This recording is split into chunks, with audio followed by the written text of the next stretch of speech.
Hey Bookaholics, so welcome back to another video. Today I am bringing you some more women in SFF.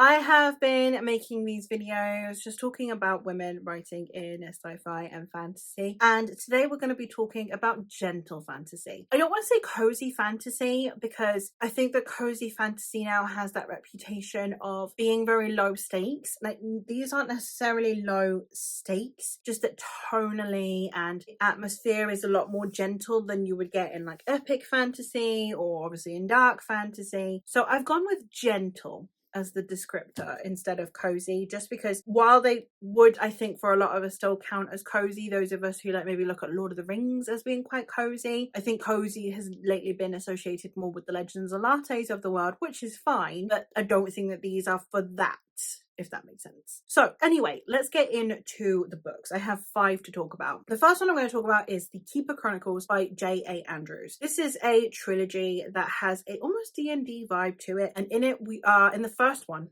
we are following a man whose wife is very sick, and he was part of this order of mages that he has now completely separated himself from in the hopes of finding a way of saving his wife. And then we eventually have him going on a mission to go find this magical item that will hopefully heal his wife, but he goes with a group of companions who are rather dubious. This gives me completely D&D vibes, like the D&D movie. It's along those same vibes. It's got a level of levity to it. It's not got the humor necessarily of the D&D movie, but it's got that levity, that fun questing adventure. While there's still emotional stakes, there's still looming darkness in the background there, but at the same time it's got this fun, compulsively readable vibe to it that I really did appreciate. So I would highly recommend checking this out if you're wanting that like questing epic fantasy vibe, but you're not a fan of the more modern trends of it being really dark or like really complicated and deep and needs, you know, huge amounts of lore before you can get into it. This one is very quick and easy to get into, really easy to get through, lots of fun. Again, not necessarily humorous fun. There's a little bit of humor in there, but it's not necessarily humorous fun, but it's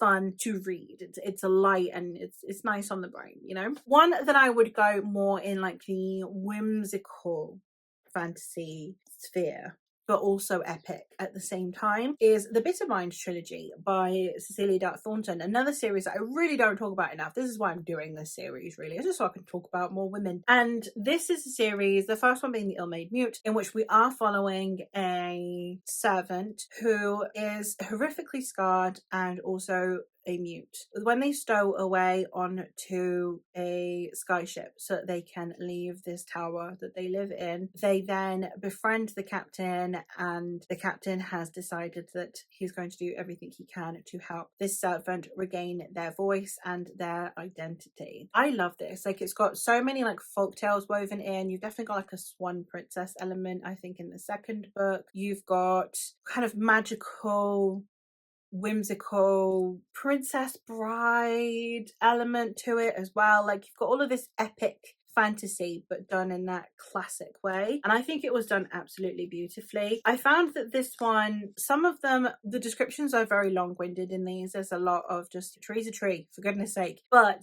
I think if you can get past that, it's beautifully folkloric fantasy. There's romance in there, and it's big sweeping stories, you know, and I really appreciated the interpersonal relationships, the depictions of disability in here as well, again, because we have a disabled protagonist. It's one that I would definitely recommend you check out if you haven't already. The next one I have, this one's weird because like the way the story is told and the way that it's pitched, it is very ethereal, very gentle, very whimsical, but there are also some dark moments in there. So if you're wanting something that kind of is a balance between the two, I would highly recommend you check out the Queens of Renthia series by Sarah Beth Durst. This is a fantastic series that is very underhyped in my opinion. This first one being The Queen of the Blood, we are following a young woman who, when her village is attacked by the forest, this forest is somewhat alive and it is the queen's job to keep it at bay because this forest protects itself itself. So anything that it deems damaging to itself, it will attack, which includes just, humans inhabiting it. Eventually there are like minor damages, and then the trees attack. And you have the queen who keeps these spirits of forest at bay. So when the forest attacks her village, she then uses her magic that she didn't know she had to protect her family. And that is noticed by the village folk, who then send her away to begin training to potentially become the queen's heir. And we have political machinations in here. We have obviously this forest magic. We have a disgraced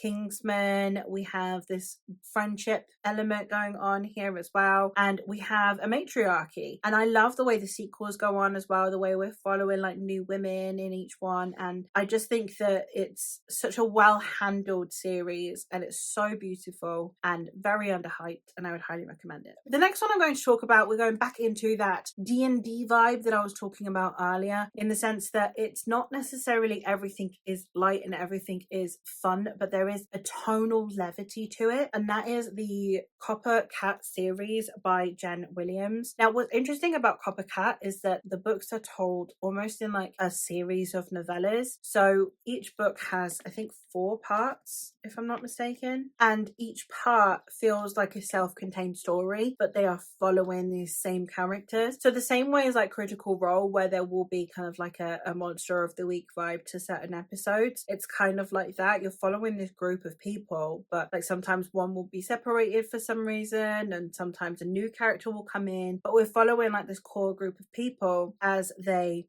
encounter some kind of mission, quest, or adventure. It took me a while to get used to that format, but I did really enjoy the series. I really did enjoy the writing as well. So while it's an odd one to recommend, if you're wanting something to just have on the go in the background whenever you're feeling a bit burnt out, again, because you can just read a part and it feels almost like a self-contained story, you could genuinely get away with just reading these over the course of a year, just bit by bit, and it wouldn't, I think, impact your enjoyment. And like I said, there's a levity to it. Like there are definitely scenes in there that are quite difficult, the same way as like Critical Role. You'll have characters that maybe come in danger, or you have like these dark brooding characters in the background there or whatever, but it's still fun and light. Again, not huge on the humor. I'm not really big on humor, I'm not gonna lie, but it's got that levity to it that still makes for it to feel like a gentle reading process, even when you're reading the bits that aren't necessarily light thematically. They feel lighter than if maybe they were written in a dark fantasy book. And the last one I have on here is probably my favorite from this list, and that is the Lady Trent series by Marie Brennan, or the memoirs of Lady Trent, I should say. And this one is the first book, which is A Natural History of Dragons, and in it we are following Isabella Camhurst as she comes to be known as the most well-known dragon naturalist,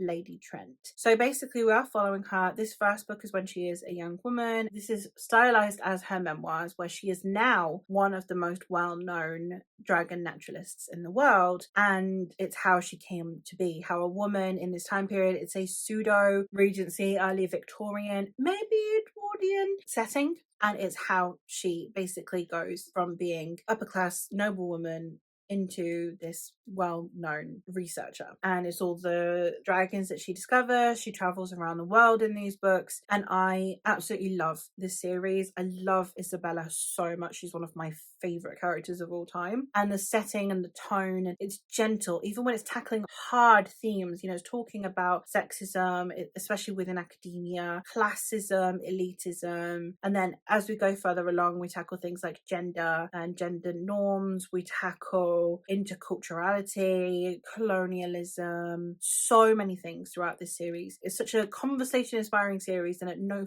point, to me at least, did it feel preachy or like it was just trying to bash you on the head with the author's ideals. So I love this series so much, and I would highly recommend you check it out. And there you have it. Those are 5 gentle fantasy series that I would highly recommend you check out if you're needing a bit of a break from the darker end of fantasy. And if you can think of any others that you would recommend to me in this more gentle fantasy sphere, I would love for some more recommendations. But that is all from me for today, so thank you ever so much for watching, and I will hopefully catch you in another one soon.